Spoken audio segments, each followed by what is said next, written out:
I am Let's Move Sitan. There's going to be quite a few events happening here. Drama, tragedy, some minor comedic elements.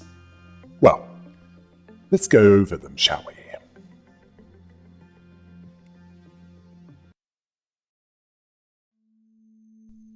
Next, I'll be covering the Blue Smocked Shepherd and the Reddened Buddy. And this part of the story starts during a meeting with the department heads. Bibi told the others that they couldn't take this. Suho agreeing with her, saying not anymore, which surprised Joe and Sasha as they were eating their instant ramen. Apparently the Blue Smocked Shepherd, an aberration of the Red Riding Hooded mercenary, and the Reddened Buddy, an aberration of the Big and Will Be Bad Wolf, were put in the Information and Safety departments respectively, which was too close to each other vertically. Bibi wanted them to be put back in control and disciplinary. This made Joe nervous, as the Reddened Buddy was the one that made the scars on his face, and Sasha was attacked by the Blue Smocked Shepherd. Yes, the reason why he lost his left eye was due to some connections. And I'm not talking about workplace connections. Bibi told them that they lived through that. Their agents, on the other hand, were dead. And Sasha was sorry to hear about that. Suho saw the safest way was to put them back in the departments that was most safe for them. She trusted the logical department heads to make the right decision, and Daisy didn't seem that interested in what was happening, as it wasn't her problem. Joe and Sasha looked like they were going to get the detail. And Reza informed the disciplinary team that 2 agents would be elected from the 2 teams to manage the 2 aberrations. Dahl mentioned that instinct work was best for the Reddened Buddy, and repression work was best for the Blue Smocked Shepherd. Reza told them that they were there to relay orders, not ask or thank anyone. Dahl apologized for this. Kat agreed to stand between the 2 corridors in case a suppression was needed. Rose would work on the Reddened Buddy, and Tai would handle the Blue Smocked Shepherd. Apparently, Tai had a high justice statistic. As for the methods of the 2, Reza and Dahl explained that to them. The Blue Smocked Shepherd painted itself as a trusted grazer and guardian of people by telling a mix of truth and lies, wanting permission to leave, others unsure of if they were a shepherd or they just caused bloodshed. It needs to be stopped within the units. The Reddened Buddy needs hugs to stop it being overwhelmed by fear. Too much repression on the shepherd will result in a berserk state, which will also cause the Reddened Buddy to transform and eat staff. Likely no longer appearing as a beagle. To stop this, one agent has to defeat the shepherd on their own, preferably with a good amount of black damage resistance. Sasha taught,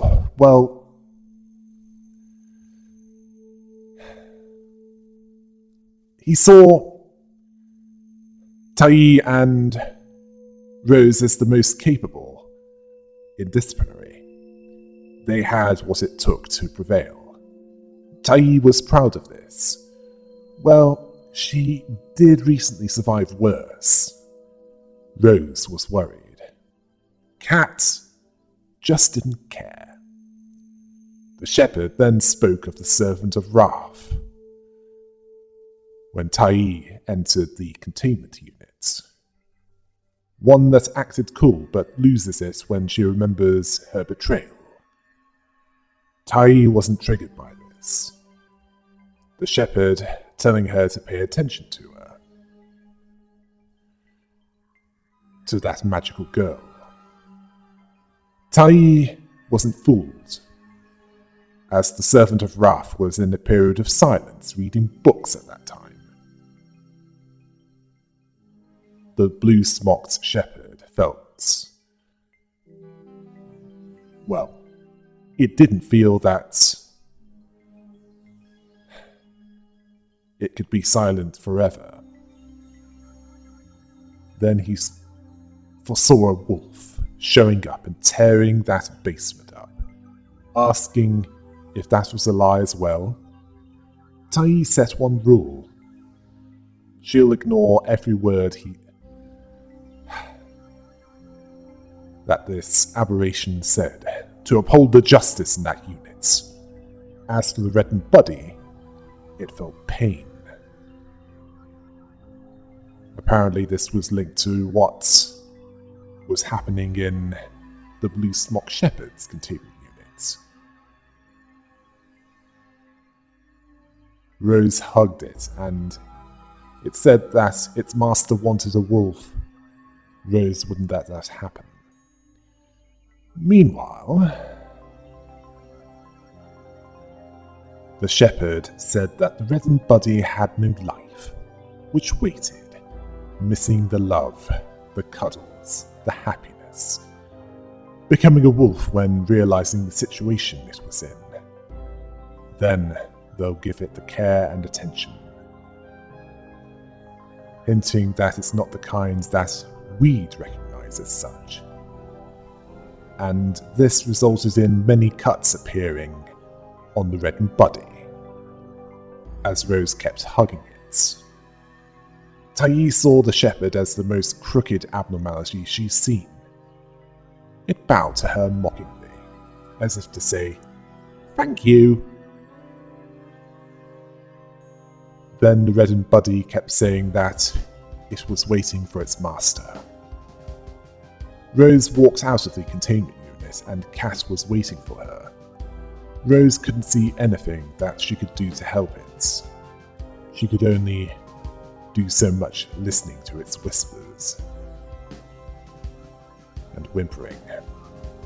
Kat saw that some things can't be changed, but that doesn't mean her actions were meaningless. Then Flower and Tai brought sandwiches of all types for them. The hot pot ones were running out. Rose wanted beef pang pang. Thankfully, that was among them. Tai even saved a mustard-flavoured one for her. Rose thanked her and even handed Kat a beef pang pang. She took it silently. Finn asked if it was mealtime, and Ella asked if there was a mustard sandwich. Tai was hesitant to tell them that they would be eaten. Tai then watched the shepherd after that, who asked if she had nothing better to do than to watch over them. Well, it was her job. She's paid to watch over you. And while this was going on, an agent was taken over by White Lake. Then they spoke of the suicide tree absorbing a dozen people, likely referring to the Dingle Dangle. Tai remained silent, which annoyed the shepherd, who thought it was lame. Then they spoke of the wolf coming down the hill while they were lazing around. This resulted in the reddened body having the skin torn off its flesh, shaking its split tail hard until the flesh fell off it, It then lied flat on the floor and begged, considering itself a toy for its master. Ah, seriously, this is animal cruelty mixed with Stockholm Syndrome. Yes, there's no way of putting it. Animal cruelty mixed with Stockholm Syndrome.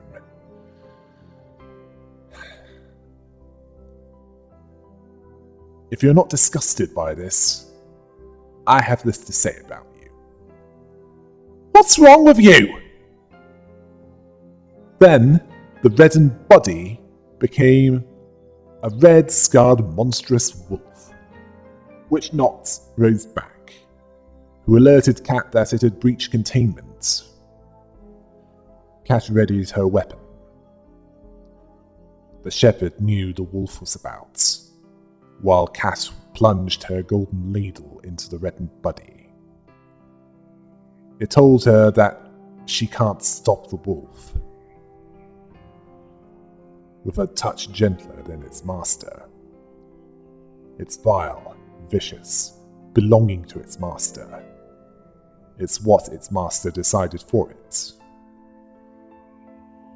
And as they were telling Tai this, Rose decided to assist Cat in suppressing it, as it moved towards where the shepherd was contained. The shepherd knows that the wolf showed up, asking Tai if she believes it, telling her that it was the only one that could stop the reddened body. Tai wouldn't budge, knowing that the blue smock shepherd was lying. She maintained her justice. Meanwhile, the fight between the reddened body, Cat and Rose was still going on. The abnormality shook off the humans. The red body cried out, waiting for the shepherd, waiting for them to pet it. As the two agents charged at it with their own EGO, the reddened body waited for the shepherd to recognize it. It then proceeded to eat an agent, who was armed with a two-pronged fork EGO. Rose hit it to make it spit that agent out. Cat did the same when the agent wielding a cleaver EGO had the same treatment. Rose had enough of this and told it was not a wolf. She didn't want to see it get hurt and turn into a monster again and again. Rose was then eaten by the reddened body, much to the surprise of Cat. Meanwhile, Tai was fighting the blue smock shepherd, telling her that it only waits for them. So they're free to, neglect it all they like. As the katana it was wielding was swung in her direction, mentioning that it threw the reddened body, kicking it, tossing it, adoring it, burning it with fire, believing that it was how you show love to a lifeless thing, never receiving the blessing of death and farewell, asking if it was sad. Then Tai used the power of her EGO, who told them that beings like them are vile and wretched, while abnormalities can't disappear forever. But they, with such a wicked mind, should be reduced to ash. Yes! Burn! Well, the shepherd was torn to shreds by Tai, while Cat made the reddened body vomit Rose out, who looked a little traumatized by her experience. Tai looking behind herself as she sliced the blue smock shepherd, looking a bad. With the blue smock shepherd defeated, the reddened body turned back into a beagle. Apparently, Master was done playing, that it wanted them to call it again. they'd wait for the next time, sleeping peacefully, as the abuse was over for now. Rose hugged it. Kat was not interested. Later, Tai was in the medical ward, and Rose was being treated as well, based on her being patched up in a number of places, and was in the same green medical attire as Tai. Rose asked if Tai was alright. Rose was covered in acid after she was in the Reddened buddy's stomach. Tai was drinking a mental activation tonic, likely to recover her SP after the mind games of the shepherd. Rose was in pain that she could do nothing other than be pushed around, that she was powerless to stop evil things happening. Tai then told her that she'd see to that if evil rises time and time again, they'll punish it. Rose wants to preach goodness, but Tai was shining, seeing her as admirable. Tai found this funny. Kat then basically told them that they wouldn't have dealt with this quickly if they were weaklings, that they'll have no trouble dealing with sickening and weak humans as they continue to face unceasing evil. Rose hugged her, understanding that this was her way of comforting her. Then she hugged Tai, a little too tightly in the end. Kat wanted to smile again. Sometime after this, Tai was dealing with a tide that had a source. The source of this being the abnormality within this containment unit. One that said, forever. I'll forever love you, so please give me a soul. It came from something that had a fishtail. Tai was carrying a sack of sea salt, telling it that she didn't love it, throwing the salt at it while repeating that she didn't love it. This was it was the Piscine Mermaid. It can't have a soul. And that's the next story that will be covered. The Piscine Mermaid. After Tai works on this abnormality, Tai mentioned that she produced good results. Yes, she was good at repression work, at least according to Ella. Tai thought that she was more comfortable when she was performing attachments, when she treated others with kindness and warmth. It made her feel warm. Seeing attachment and repression as opposites. She then saw Rose in a cheerful mood, and Kat was just not interested. Meanwhile, Tai saw the two chatting, seeing them, as closer to each other. Then she went for a nap, much to the annoyance of Ella. Rose suggested going out to tour the tea houses together. Kat didn't know tea. Rose frequented those that served excellent desserts. Kat was unsure. Clearly Rose doesn't know that Kat wasn't comfortable outside and didn't go outside unless she had to. Kat walked away. Then she saw Ella, who was about to enter the Piscine Mermaid's containment. She and Tai were taking turns to manage it. The sea in that containment unit hadn't gone anywhere. Kat then decided to take over. Ella reminded her that it goes against the schedule. Kat asked if she wanted a rest, reminding her that Tai was napping. Ella understood and went in her direction. Kat then observed the Piscine Mermaid, who told Kat that it loved her, that it would cut off everything other than her heart. Rather, its heart. needed not even legs in front of it, just a round, red ball of crawling. Love. Love for all eternity, pleading with her. Cat still didn't give a and kicked away the gift that it left her. Seeing its love, its gift as meaningless. Needless even. Tai was scared that Cat was working on the Piscine Mermaid while they were taking a nap. She was also surprised that Ella was taking a nap.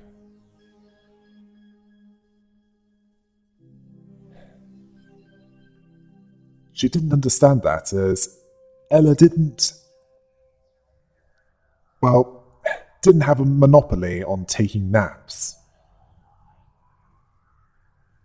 Tai didn't either. Tai tried to sleep less from that point onwards, so that she wasn't a burden for Cat. Then Cat said that she didn't mind it. She felt alright about salting down the croaker. She'd enter the containment unit sometimes, and not wanting to entertain questions. And Tai didn't question that. Rose thought it was because Cat liked the sea. Watching it made her feel good. Cat couldn't deny that. She was back working on the Piscine Mermaid. She was sat down, with her eyes closed. It told her that it would love her forever, pleading with her to let it have a soul. Cat didn't believe that she had a soul, that she didn't love, while Tai and Rose were carrying documents. It then continued saying that it would love her forever and ever. Cat kept emptying out the sea salt into the water. Then she looked into the eyes of the Piscine Mermaid, as it said that it was merely in love, merely wanting salvation, pleading to give love to it, a monster. Cat continued to dump sea salt on it, right on top of its head. The comb was left in the containment unit. Cat walked away, and then she was ambushed by Tai, hugging her, telling her that it was lunchtime. Cat looking scared of Tai doing this. Rose walking around the corner. Apparently raw fish dishes were on the menu. There's probably sushi in that somewhere, asking if she likes them. Cat then went back into the containment unit and went on to say that she didn't have a soul. She cut out all of it. Despite that, she had feelings, asking if they are what they were. She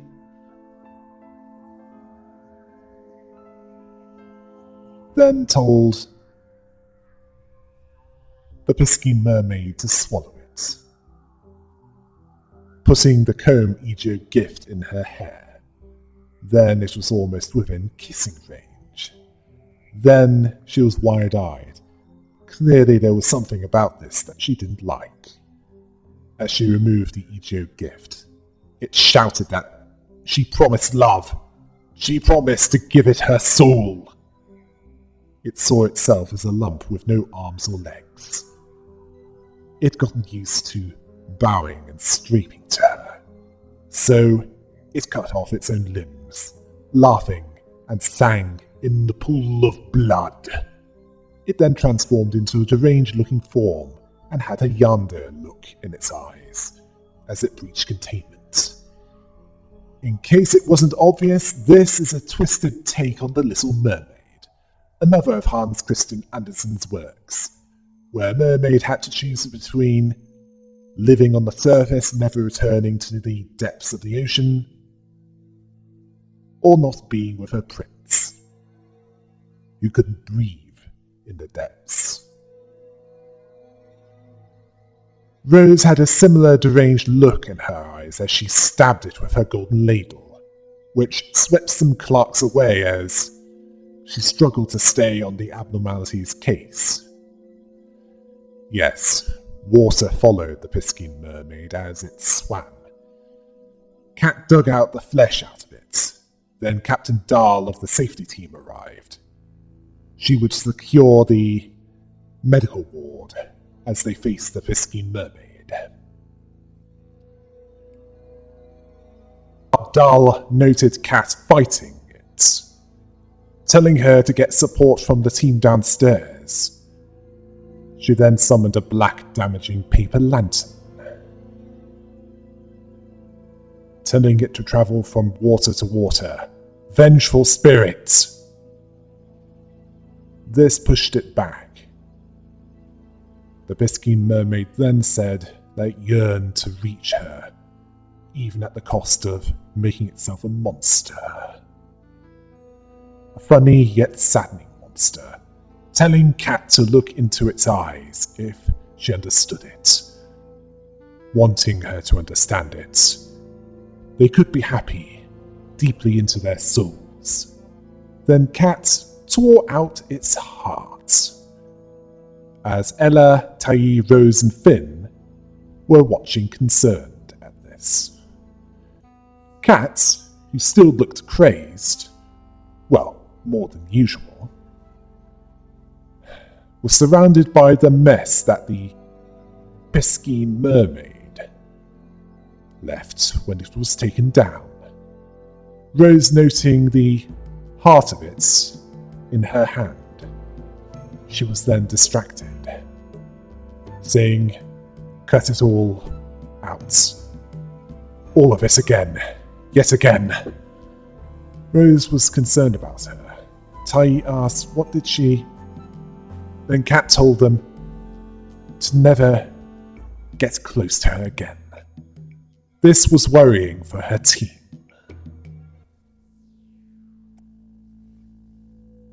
Next we have the story of the stained rose. And speaking of which, Rose woke up in her bedroom.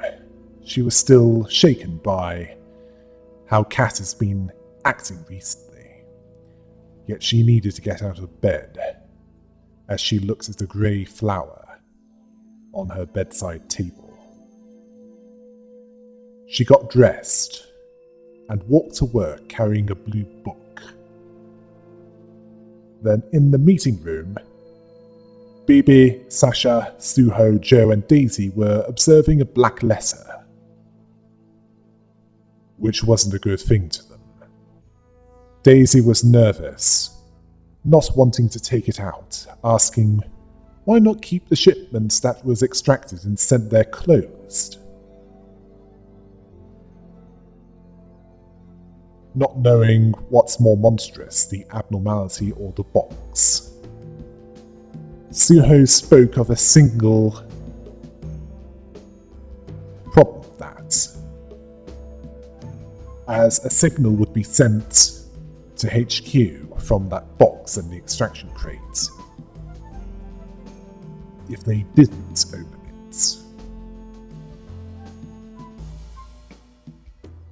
If they do keep it closed, they'd all be subject to severe punishment. If they're fortunate, they'd all be fired. If they're not fortunate, I don't think we want to know. Bibi shouted that their company will stop at nothing. Daisy was silent. Joe tried to calm her down by saying that only control and disciplinary meet the condition stated on that document. So they decided on who would get that abnormality by rock, paper, scissors. Clearly, disciplinary lost and was given the staining rose. Only a single person satisfied the condition to manage it, to resonate with it. Anyone else, or if none fitted the condition, showed up for a certain period of time, it would start to afflict employees with a disease that made them cough up red rose petals. eventually turning that branch into a rose garden. One person was needed to determine the fate of the branch. Finn thought it was nuts. Tai asked if it had to have that agent stay with it all the time. Sasha went on to say that the rose gains colour once perfectly satisfied, falling silent for a long while until the colour goes away, demanding more resonation. Sasha asked Rose to come to his office before she left work. Rose understood that she was the one that would work with it. They were all nervous. Well, almost all of them were. Kat was drinking her Suck My Energy calmly. Days later, Rose greeted Tai. Tai noted that it was days since she started entering the containment units, asking if she was doing okay. Rose was fine. She was exempt from working on the other abnormalities, so she had more free time than normal. She could do any work on the staining rose, or stained rose, well, whatever you called it, that's what it is.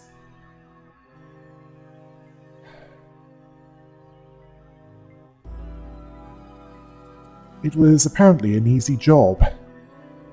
Yeah, it sounds too easy for that place. Tai certainly thought so too. Rose then decided to share something with her while they were both on break. Cookies made from pollen and milk. Handmade ones found in a part of the city that needs a warp train to reach it. So quite far from that branch. Apparently she got it on her, 12th birthday. She stored it in a stasis preservation room ever since. So there's temporal stasis tech there. That's convenient. They don't have to worry about food going rotten or parts corroding. Rose never wanted luxurious food, but she'd gladly share it with her. Tai suggested they ask Kat. Rose told her that Kat had already declined her offer, not wanting to see her anymore. This shocked Tai, although she might have just said that just to put her mind at ease. Tai then waited for Kat to turn up at the Suck My Energy vending machine. She drank from the can, threw it away, and walked away silently. In the canteen, Tai spoke of Kat to Rose. Apparently she was avoiding her too, worrying that she might as well not exist to her. Rose still always talks to Kat though. This surprised Tai, although that might just be a lie to put Tai's mind at ease.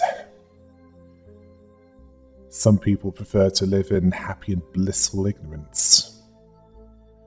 Rose then remembered that she needed to get back to the staining rose, to its containment unit, thanking her for being with her. She was really thankful for it. This was unnerving to Tai. Tai then knocked on Sasha's door. He invited her in. She asked about Rose's work. He told her that there was no use in wondering about this. Tai still wanted answers, asking if he was refusing to respond because she was the one asking. Sasha then told her that she was being impertinent. She was clearly not going to get any answers from him. She then went to see Flower and asked her if she can get inside the meeting room. She could. Apparently, Tai wanted information about an abnormality, something only the department heads would know, asking if she can help out with that. Unfortunately, Flower needed permission to use the key, as it was a confidential place. If they were caught sneaking in, being fired would likely be the least of their problems. Flower guessed that it was because of Rose. All the clerks knew that Rose was tasked with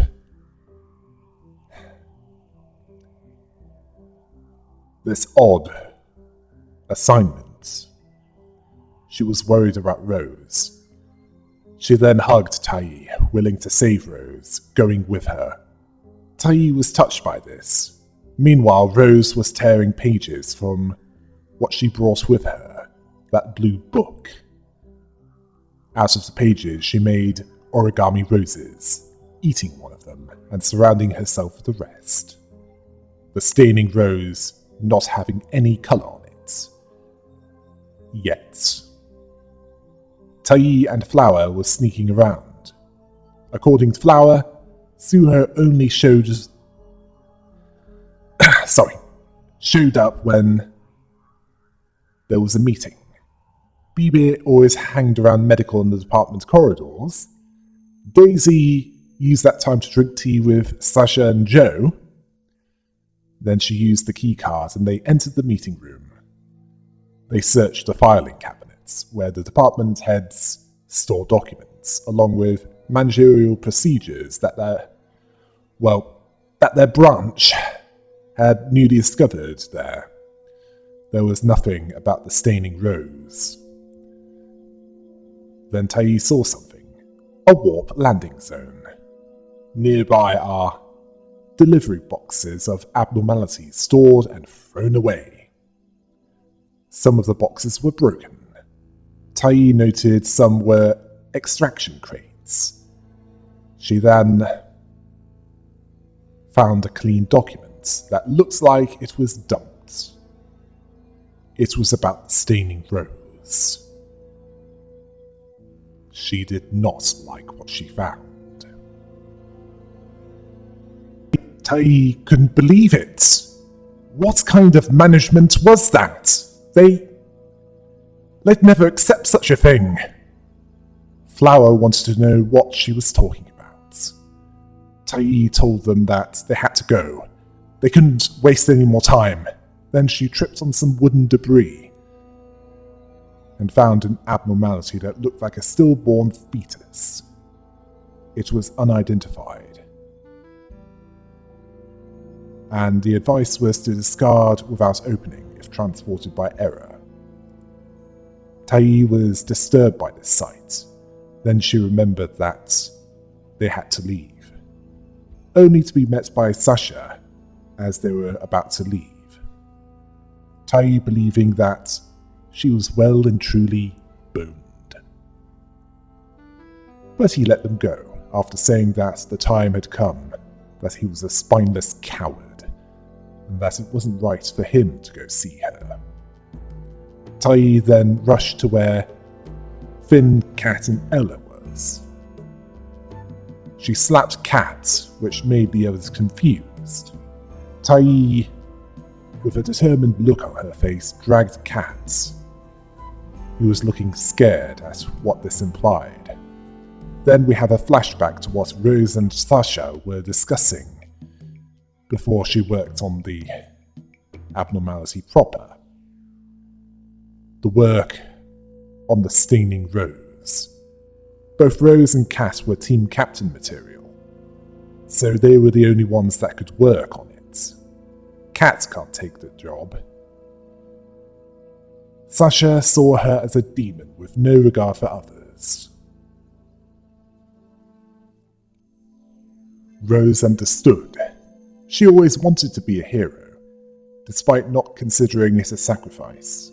Well, it's not a sacrifice if death is a personal desire, so in your case, Rose, it is a sacrifice if you wanted to live, but It's clear that the risk of death with this one will be great. And even if she was ordered to die a worthless death, she saw it as laughable for deciding to do it still. Sasha asked what she wished to do there. She said that she wanted to advance to higher ranks, and eventually wield power to change the HQ to become a department head, which would be a stepping stone for that. Sasha understood that everyone had a reason for claiming that spot. Suho craved knowledge. BB was used to design systems. Or rather, designing systems. Yes, that's a better way of putting it. Daisy liked the wealth handed to her. While some wanted to protect others, he and Kat feared death. It changed little in the end. Where someone above them drops a sword, they take a hit, then toss it at those below. Yes, the concept of rolling downhill, or the abused always kicking downwards. Sasha believed that she could change things. The first step was to topple the bigger wings, wanting Rose to give an honest answer. Where if she declines this offer, she'll be relieved of all work and take a training program to be his successor. Where if she accepts that order, she'll be forfeiting her ideals along with her life. A futile end would wait for her. For someone like Kat. Rose joined the Lobotomy Corporation to save people. To save the lives of those she loved. She had no regrets. She hoped that Kat was as demon-like as he said she was. She didn't want to make her feel hurt by what would occur. Then we snap back to the present, and outside of the containment unit, Tai rushed to Rose's rescue. Then Rose Petals flew out of the containment unit. The others were either scared or sorrowful at what they were seeing, as the stained rose itself was red. Rose said that she was the only one who could do it, as she was bleeding from the eyes and other places. That was all, but if only she could ask what was going on and what happened to her. Had she asked her just once, even if she'd be kicked by her shoes, she wouldn't be feeling so scared. Standing in the field of origami roses, feeling such a fool as she saw the stained rose floating, feeling like she always had been, as the red of the rose was sent flying. The others were hit hard by what had happened, even Kat's, as the stained rose turned blue, and Rose herself was dead. I'm thinking that whoever works on this abnormality was doomed to die, where they'd work on it until they run out of HP. Well, it's much like those that work on We Can Change Anything, except it's slower and has consequences if one who is not high enough in level works on it. I know, things were starting to lighten up, but you forget what kind of universe this is. And it's not going to get much better from here. Until next time. Hail the rabbit!